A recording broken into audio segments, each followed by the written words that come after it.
The message arrived on a cold December morning in the year 2247. Every screen on Earth flickered at the same moment.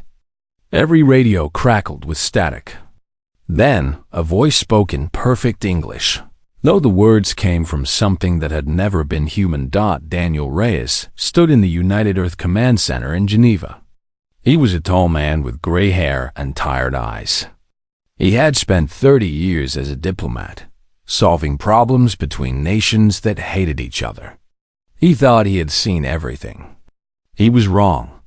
The holographic projector in the center of the room hummed to life. A figure appeared, standing nearly 8 feet tall. It had the body of an insect, with 4 arms and compound eyes that reflected the light like broken glass. Its voice was cold and empty of any feeling. The creature called itself High Arbiter Zelthos. It spoke on behalf of something called the Galactic Council, a government of 17 alien species that ruled over 10,000 star systems. They had been watching Earth for 300 years. They had studied humanity's wars, their weapons, their endless capacity for violence. The Council had made a decision. Humanity was too dangerous to be allowed. Freedom.Zelthos explained the terms without emotion. Earth would surrender all military vessels immediately. Humans would be confined to their own solar system forever. They would never be allowed to travel to other stars.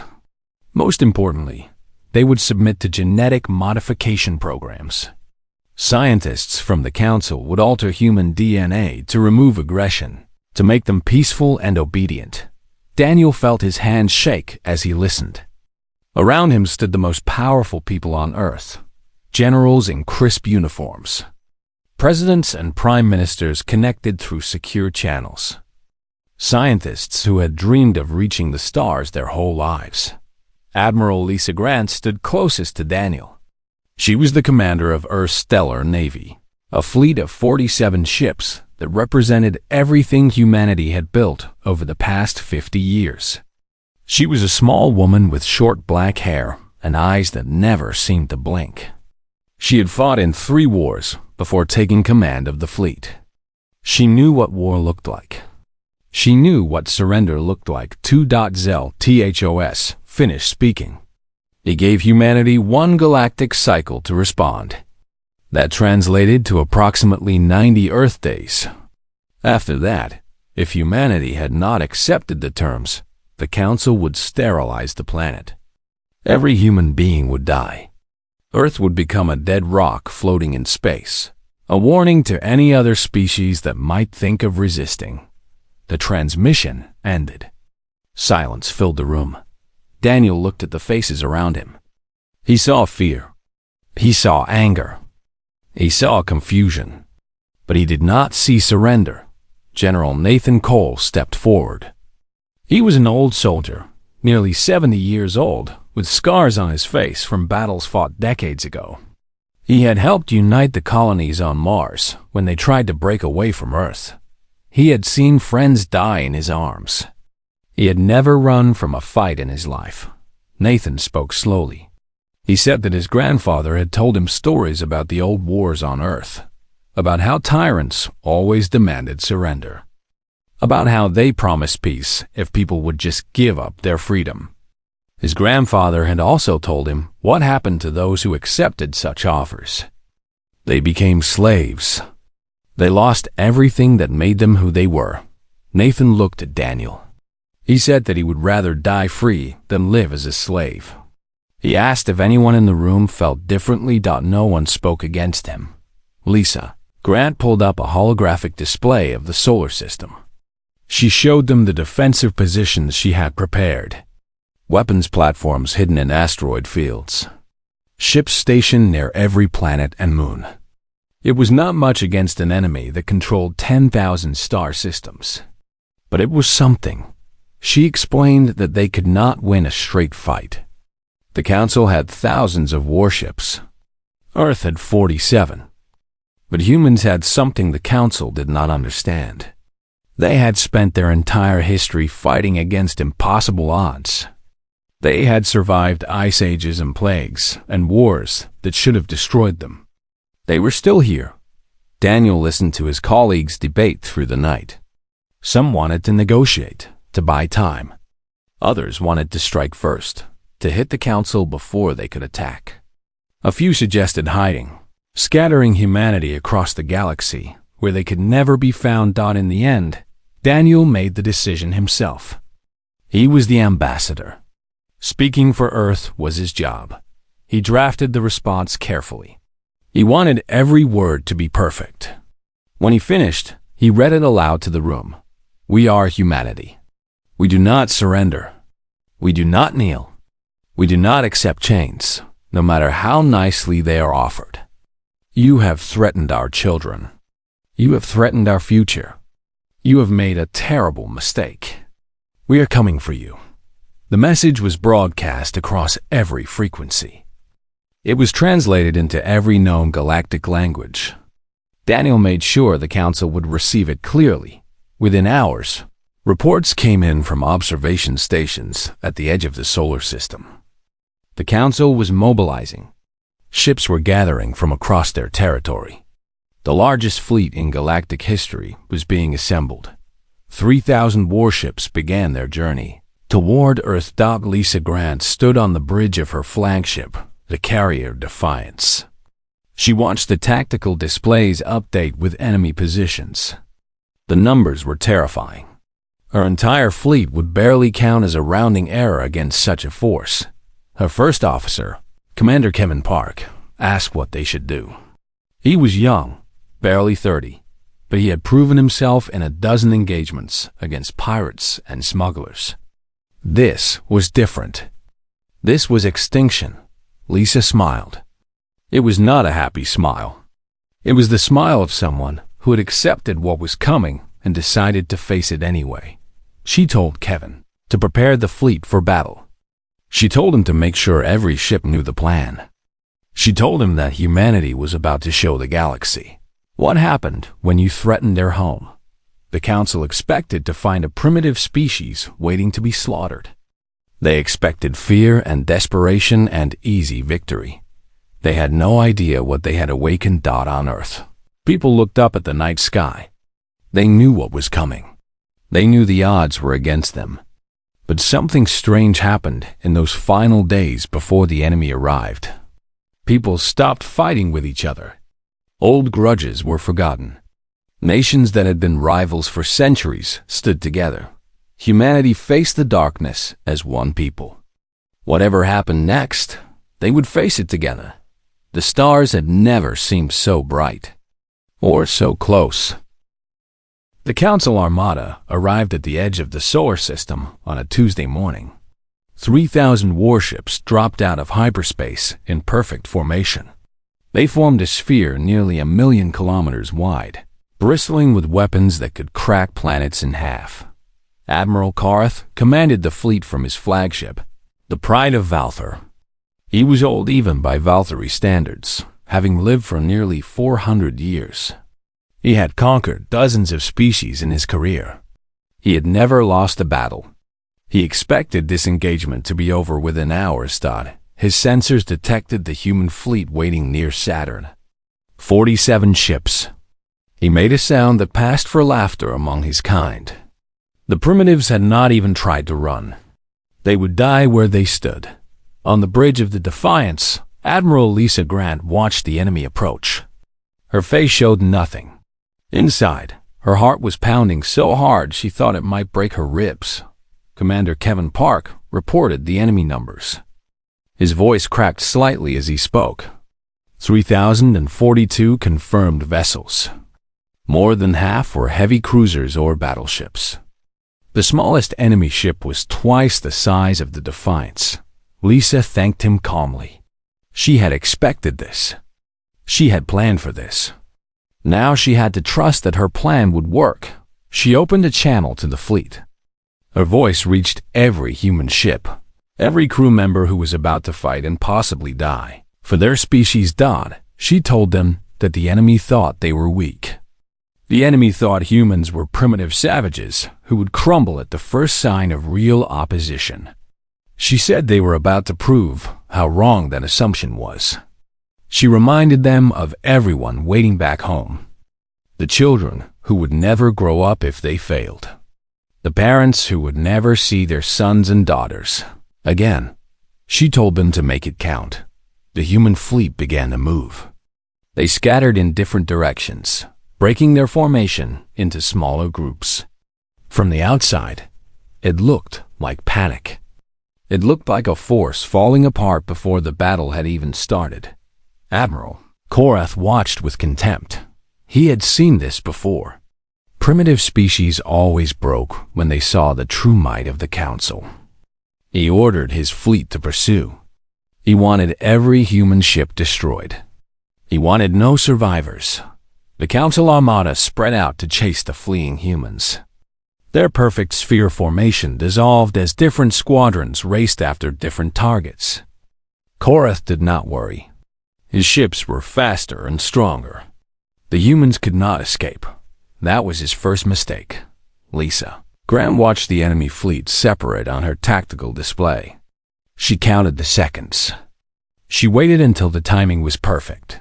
Then she gave the order to execute Operation Prometheus. The Council ships had chased the humans directly through the debris field around Titan, Saturn's largest moon. Hidden among the ice and rock were 300 automated weapons platforms.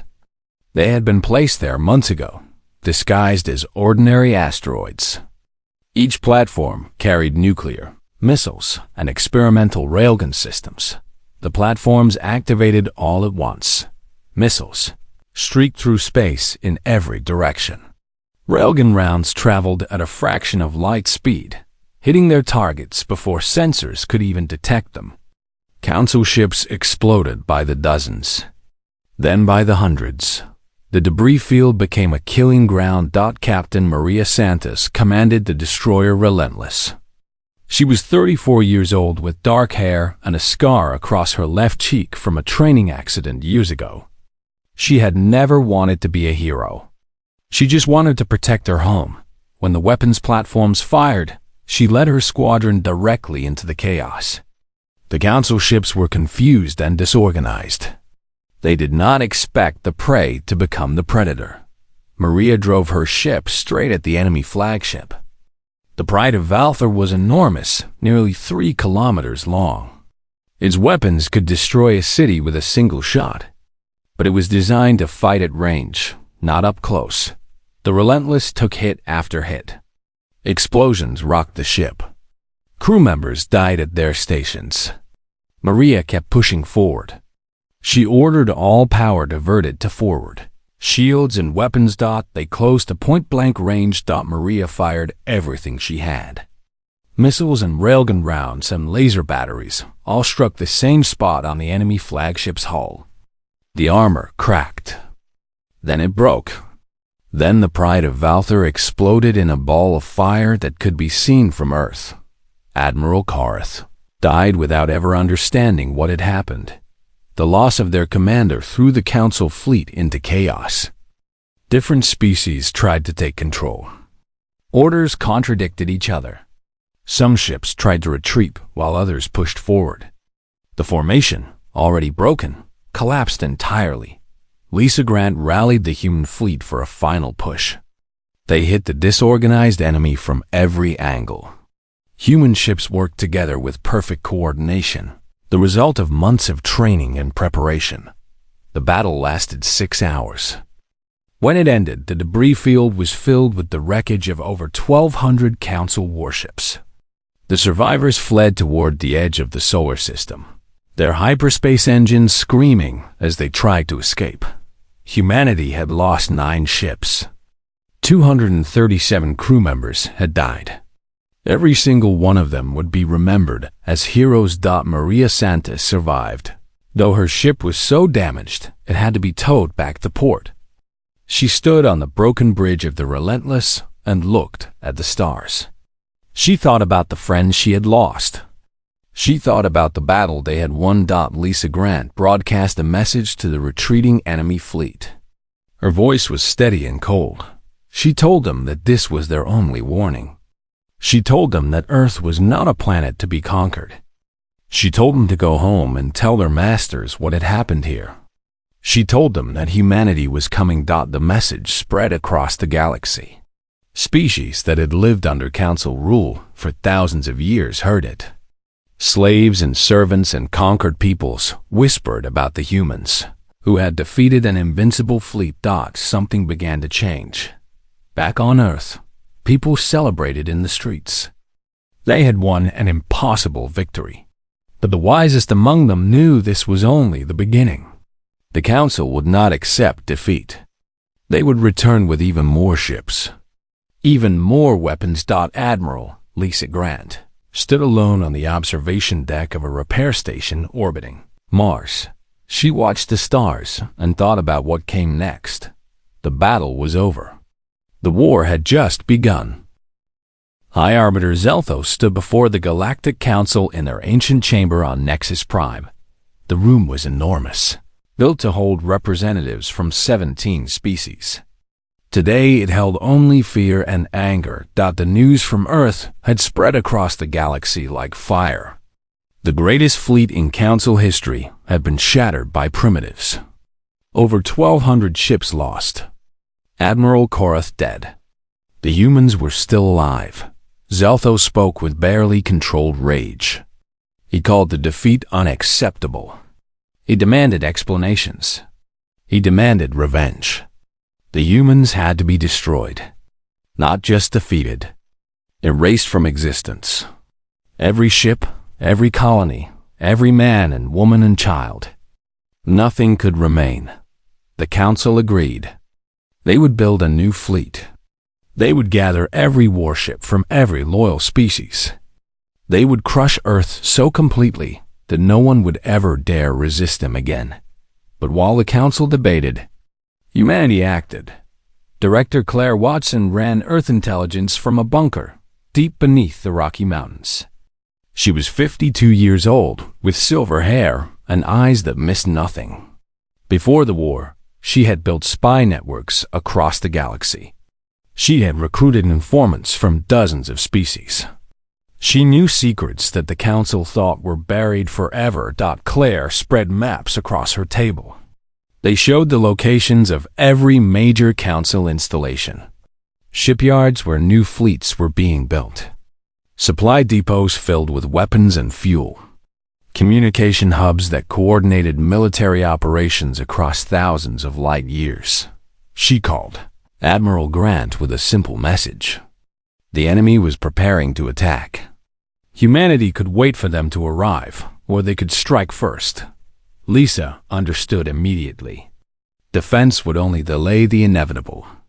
If humanity wanted to survive, they had to go on the offensive. They had to make the council afraid. The plan was called Operation Burning Path. The human fleet was divided into 3 strike groups. Each group had a different target. Each target was vital to council military power. If all 3 attacks succeeded, the council would be crippled for years.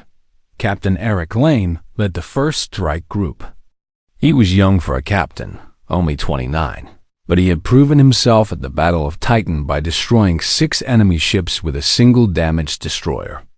Now he commanded 12 vessels aimed at the heart of enemy territory. His target was Valther Prime, the homeworld of the species that had led the council for 10,000 years. The Valthyri were the most powerful race in the galaxy. Their world was protected by hundreds of orbital defense platforms and a permanent fleet of 200 warships. Eric did not plan to fight them directly. His ships dropped out of hyperspace at extreme range, far beyond the reach of enemy weapons. They launched their payload and immediately jumped away. The whole attack lasted less than 3 minutes. The payload was simple. Tungsten rods, each one the size of a small building, accelerated to 20% of light speed. They had no explosives, no guidance systems, no complicated technology. Just metal moving very, very fast. The rods struck the orbital platforms like the fist of an angry god. Explosions lit up the space around Valther Prime. Platforms that had protected the planet for centuries were torn apart in seconds. By the time the Valkyrie understood what was happening, their entire defense network was gone. Eric broadcast a message to the planet below. He spoke calmly, as if discussing the weather. He explained that humanity could have destroyed their cities. They could have killed billions of Valkyrie with a single bombardment. Instead, they chose mercy. But this mercy came with a price. The Valkyrie would withdraw from the Council immediately. They would declare permanent neutrality. They would never threaten Earth again. If they refused, Eric would return. Next time, he would not be so gentle. The Valkyrie government surrendered within the hour. Commander Hannah Price led the second strike group. Her target was the Karathi Manufacturing Complex, a network of space stations that produced most of the Council's weapons and ships. Destroying it would cripple enemy production for decades. Hannah's approach was different from Eric's. She did not want to destroy the stations. She wanted to capture them. Her ships carried 2,000 Marines in powered armor. They were trained for zero-gravity combat. They had practiced boarding operations for months. Now they would put that training to use. The attack was brutal and efficient. Human Marines stormed the stations from multiple entry points. They moved through corridors in perfect formation, covering each other as they advanced. The Karathi defenders fought back, but they were workers, not soldiers. They had never faced anything like this. Within 6 hours, Hannah controlled all 12 manufacturing stations. The technology and resources she captured would fuel humanity's war machine for years. She also freed nearly 50,000 slaves from various species who had been forced to work in the factories. The freed slaves wept when they learned what had happened. Many of them had never known freedom. They had been born in chains and expected to die in chains. Now humans had given them something they thought was impossible. Hope. Admiral Grant led the third strike group herself. Her target was the most important of all. The Council's central communication hub, a massive station that coordinated all military operations across the galaxy. The station was heavily defended. But Claire Watson had provided the access codes needed to bypass its security systems. A spy had stolen them years ago, waiting for the right moment to use them. Grant's ships approached the station under false identification codes. By the time the defenders realized something was wrong, human Marines were already inside. The fighting was fierce but brief. Grant's forces captured the station's main computer core intact. They downloaded everything. Thousands of years of intelligence files. The locations of secret bases. The personal communications of Council leaders. The weaknesses of every member species. The information was priceless. Within 3 months, humanity had transformed from a defensive force into an offensive power. The Council's grip on the galaxy was weakening. Species that had been loyal for millennia began to question their allegiance. High Arbiter Zelthos received reports of the attacks in his private chamber. His compound eyes reflected the holographic displays, showing burning stations and surrendered worlds. For the first time in his 400 years of life, he felt something he had never experienced before. Fear. The humans were not running. They were not hiding. They were coming for everything the Council had built, and there was nothing he could do to stop them. The galaxy was filled with species that had suffered under Council rule. Some had been conquered in wars fought before humans learned to make fire. Others had surrendered peacefully, accepting chains in exchange for survival. All of them had learned the same lesson. Resistance was impossible. The Council was eternal. Freedom was a dream for fools. Then the humans came. Ambassador Daniel Reyes traveled across the galaxy in a small, diplomatic ship. He visited worlds that had known nothing but oppression for thousands of years. He brought a message that many found hard to believe. Humanity wanted allies, not subjects. His first stop was Naratha, a water world covered entirely by deep oceans. The Thrall lived there, an aquatic species with tentacles and enormous black eyes. They were brilliant engineers who could build ships that lasted for centuries. The Council had enslaved them for exactly this reason. Thrall workers were forced to construct warships in orbital factories.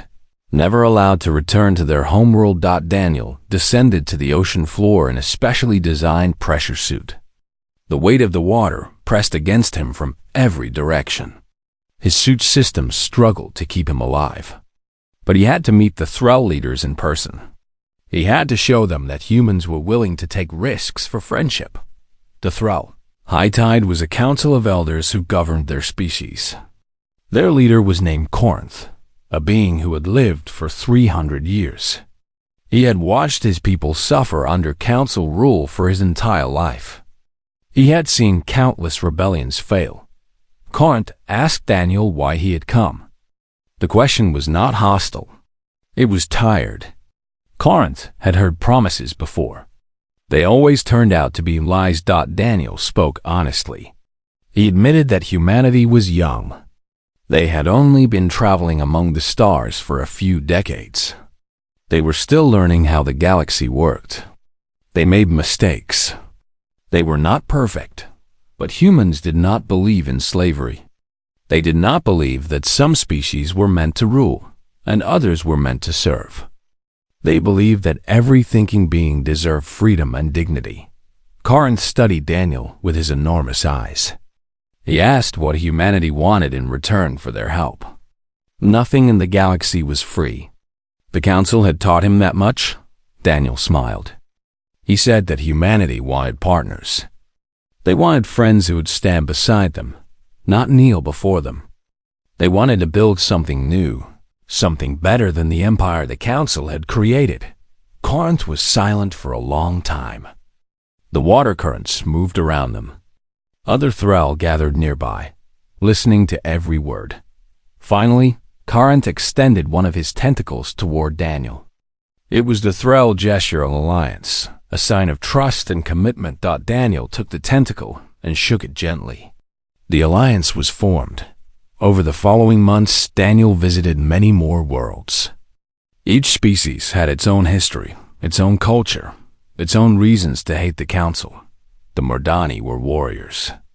They stood 7 feet tall with gray skin and 4 arms. The Council had conquered them centuries ago and forced them to serve as shock troops in their wars. Mordani soldiers were sent to die on the front lines of every battle. Their families were held hostage to ensure their loyalty. Daniel met with General Karvok, the highest-ranking Mordani military leader. Karvok was scarred from dozens of battles. He had lost 3 of his 4 arms over the years and had them replaced with mechanical prosthetics. He hated the Council with every fiber of his being, but he was also cautious. He had seen rebellions crushed before. The Council was very good at making examples of those who resisted. Daniel did not make promises he could not keep. He told Karvok that the fight would be hard. Many would die. Victory was not guaranteed. But he also told Karvok about the Battle of Titan. He showed recordings of human ships destroying a Council armada. He proved that the Council could be beaten. Karvok watched the recordings 3 times. Then he stood and placed his remaining natural hand on Daniel's shoulder. He said that the Mordani would fight beside humanity. They would earn their freedom or die trying. The Sylvathi were different from the others. They were small, delicate creatures with silver skin and wings like insects. They had once been great explorers, mapping hyperspace routes across the galaxy. The Council had conquered them and forced them to share their navigation secrets. Then they stripped the Sylvathi homeworld of resources, leaving it a barren wasteland.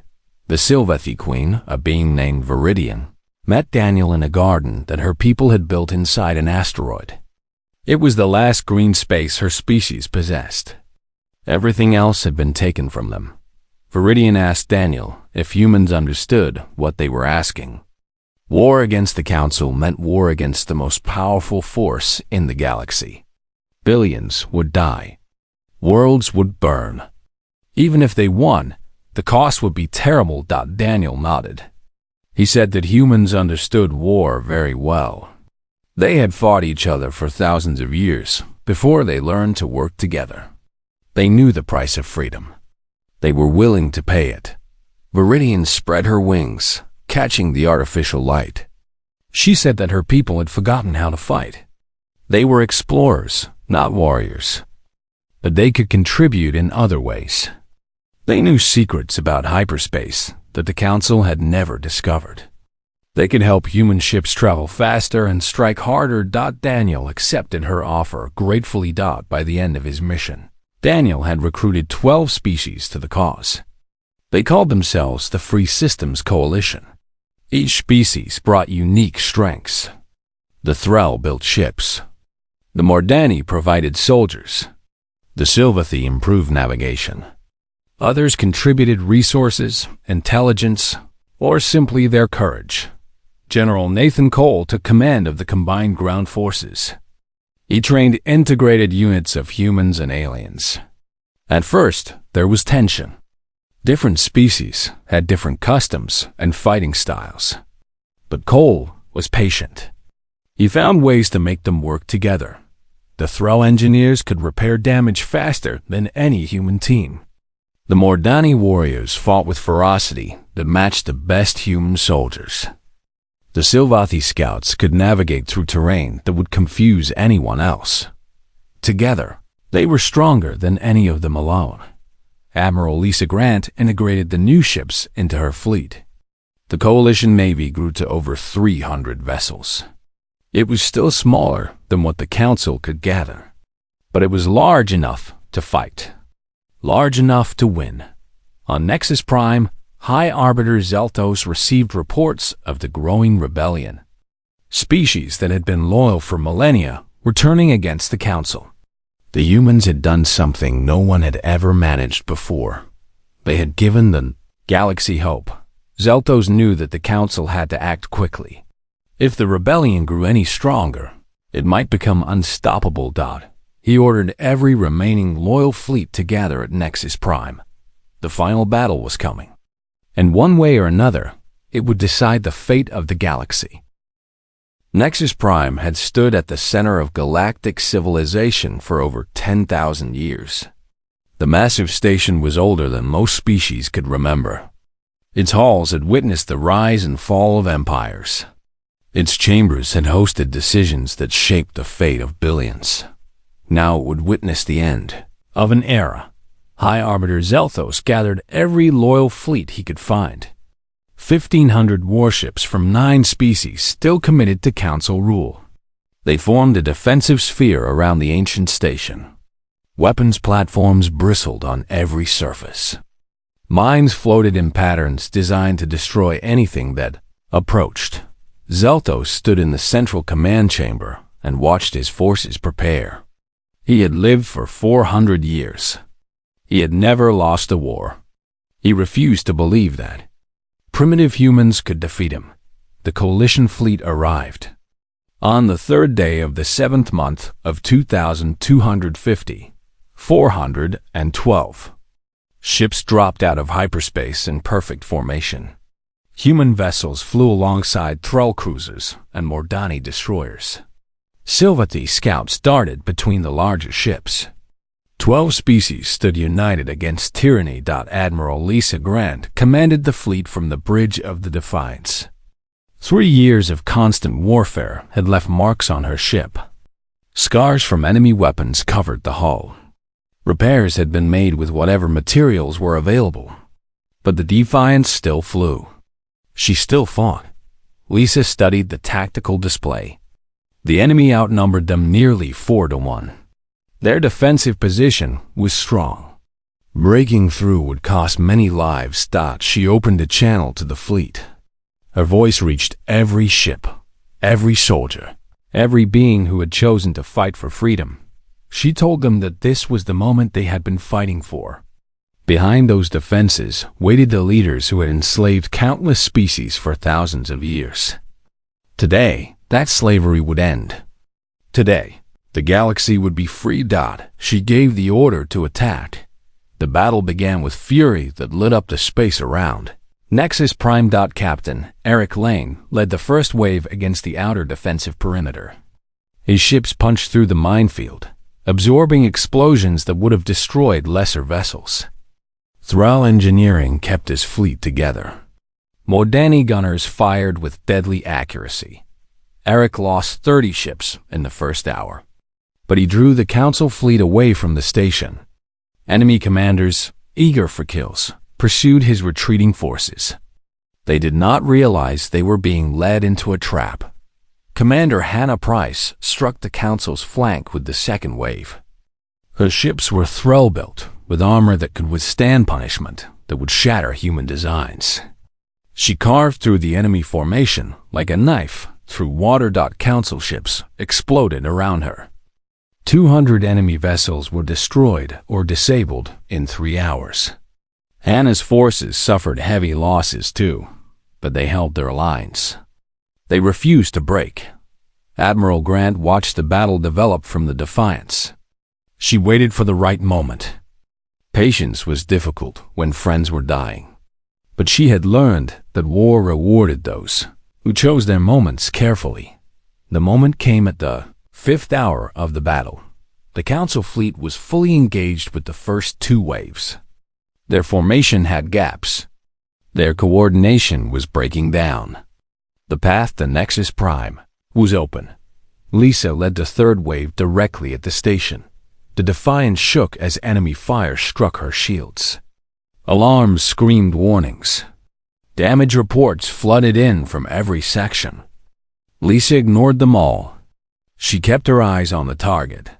Commander Kevin Park reported that they had breached the outer defenses. Marine boarding teams were ready. Lisa gave the order.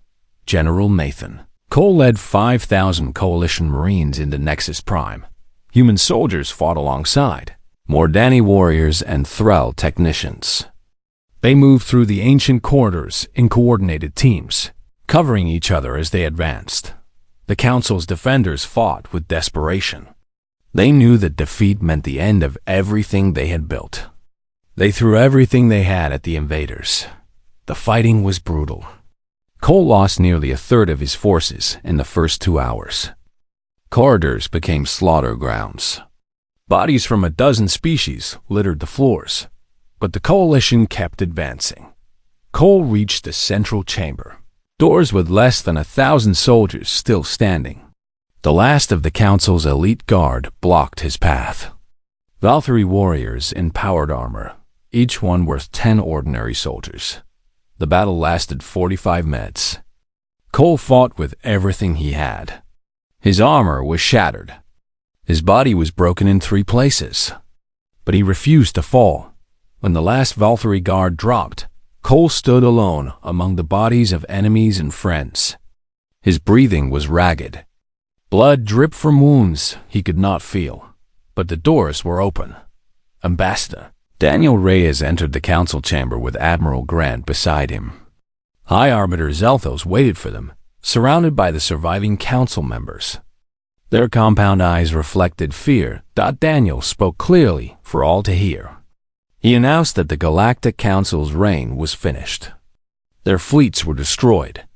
Their authority was dissolved. Every species they had oppressed was now free. Zelthos demanded to know what humanity intended. He expected execution. He expected torture. He expected the same cruelty that the Council had shown to others. Daniel's answer shocked him. Humanity offered mercy. The Council members would face trial for their crimes. They would be judged fairly. Their lives would be spared.